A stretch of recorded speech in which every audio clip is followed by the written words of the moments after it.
So the Euros have well and truly come alive now. We are in the knockout parts, and a lot of us don't have a wild card, and we'll have tripled or even quadrupled up on teams like France and the Netherlands. I had these guys in the semi-finals, and they are done. They are out. Triple. Got 3 French players there. Because I think France will go all the way. I think France possibly will win the entire competition. Sweden, Ukraine, I'm going to go for Sweden. I've backed 3 of the 4 teams I think are going to make it to the semi-finals, and that's Italy, France, and the Netherlands. But am I panicking? Not at all, because like I mentioned in the last video, I still believe the wildcard was best used in match day 3 for me personally, maybe for you too. I did get 66 points in match day 3. Now, if I would have stuck with my match day 1 side for match day 3 with no wildcard, I would have barely played any players because of the mass rotation.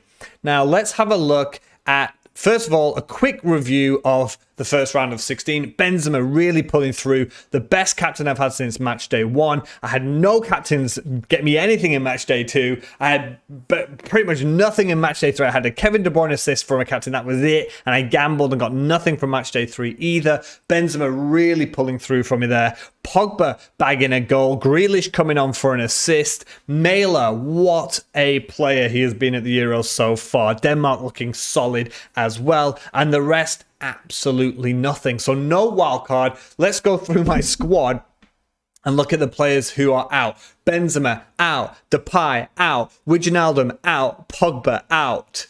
Gosens out. Kimpembe out. Stecklenburg out. Dumfries out. Bale out. That is 9 players in my entire squad out of the Euros. I said France were going to make the semis. I thought Holland, the Netherlands were going to make the semis. I think a lot of us are still massively surprised that France and the Netherlands have gone out. And that's perfectly fine. So people will say, oh, I've already used my wildcard, panic stations. But like I said before, we still have 3 transfers right now. And then it's just 4 points for each one.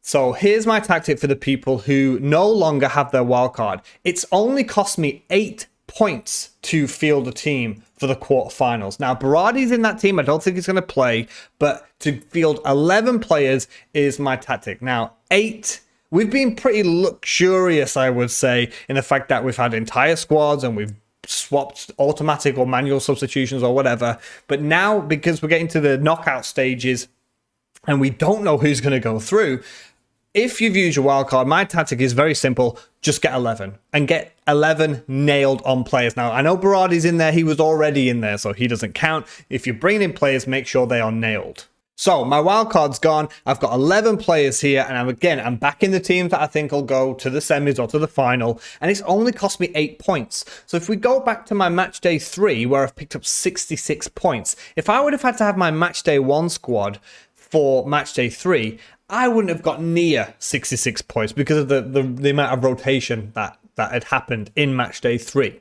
So the fact that I've used my wildcard, but I've only spent 8 points to get 11 players with players that I'm still backing to go to the semis or the final, hope is not lost. You can see that I'm 22,000 in the world right now, and I still think for 8 points, if you guys play the normal FPL game or even the fan team game, I just think 8 points to sort of feel like I'm back in the race, so to speak, is worth it. So I don't think there's panic stations just yet, and I'm sticking to the plan of back the teams that you think are going to go all the way. Now, the only difference is now if you don't have a wild card, you don't get a playing bench. Now, why I say that is, yes, if you've got a wild card, get a full playing bench. That's fantastic. But it's 4 points to transfer after those 3 free ones that you get. So if I go ahead and I spend another 16 points to change the goalkeeper and my 3 subs, right? 4, 8, 12, 16. I don't think there's going to get 16 points back off the bench. It doesn't feel like it's worth it. And also, let's say I smack in 2 more Spanish players to give me 4 Spanish players, right? And let's say Spain go out against Switzerland. They knocked out France. Why can't they knock out Spain? Now I've got 4 Spanish players I've got to replace. So it doesn't feel like, if you don't have a wild card, it feels like giving yourself a full playing bench is pointless. Maybe spend 4 points to get 1 more player that you want to swap. So I might go ahead and I might swap Wijnaldum for a midfielder. I think I can afford Insigne. But again, don't want to quadruple up against Italy, who are against Belgium, and then they'll play the winner of Spain and Switzerland. I'm not too sure about that. I've quadrupled up on England.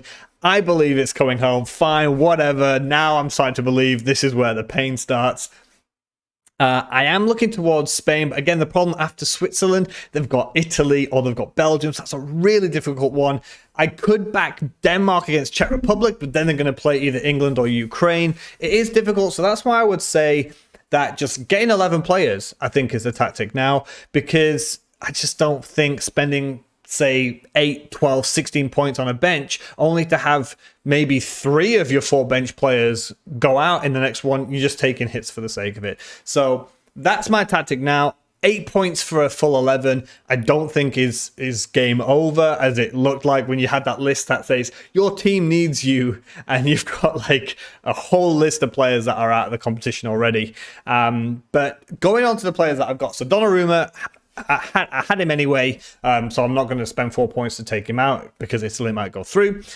Luke Shaw coming in because England haven't conceded a goal. He's been fantastic at the back, so of course, why not? Di Lorenzo's still there at right back. Mailer's still there as well, so not actually that much has changed in my defence. It's just Gosens or Kimpembe was my third at the back. Now Shaw's come in for that space.